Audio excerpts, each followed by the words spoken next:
Bonjour Myriam. Bonjour Benoît. Dis-moi, j'aurais aimé que tu nous expliques un peu aujourd'hui ce qu'est le Reiki. Et donc, si tu pouvais d'abord expliquer ce que c'est le mot Reiki et puis nous dire un peu d'où ça vient. Eh bien oui, le mot est donc composé de deux kanji japonais. Le ki, c'est quelque chose qui est relativement connu en Occident. Hein. On trouve ce terme dans les arts martiaux, l'aïkido, Oui. des soins comme le Qigong, etc.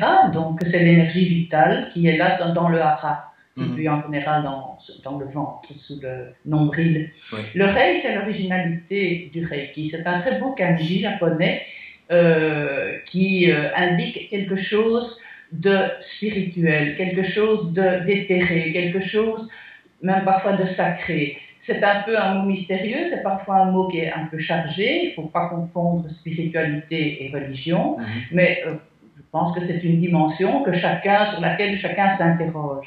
Et donc le qui est guidé spirituellement parce qu'en fait nous sommes reliés à quelque chose qui nous dépasse, qui est universel, qui est cosmique, dirons-nous. Ah, Et donc, ce sont ces deux notions qui donnent cette richesse au Reiki. c'est ça. Et tu dis kanji. Kanji, ça veut dire quoi? C'est des concepts ou Kanji, des... c'est l'idéogramme japonais, hein, le dessin, donc, D'accord.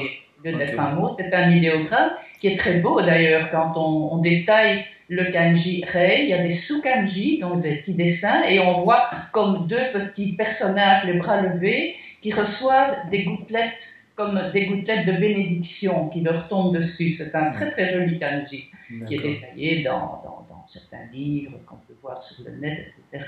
D'accord. Et alors, et ça vient d'où en fait, historiquement, je veux dire, le Reiki?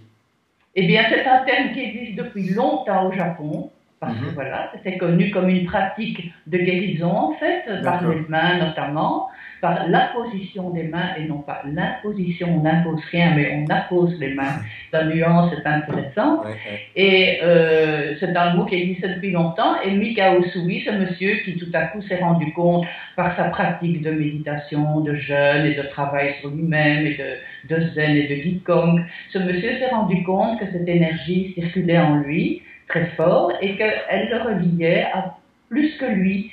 Et donc il a réuni ses amis qui travaillaient avec lui dans toutes ces techniques et ils ont travaillé sur eux pour consolider cette énergie et de la transmettre en fait par C'est osmose, ça. par attunement. J'aime bien le mot comme si on mettait le tuner sur la longueur d'onde de ce Reiki.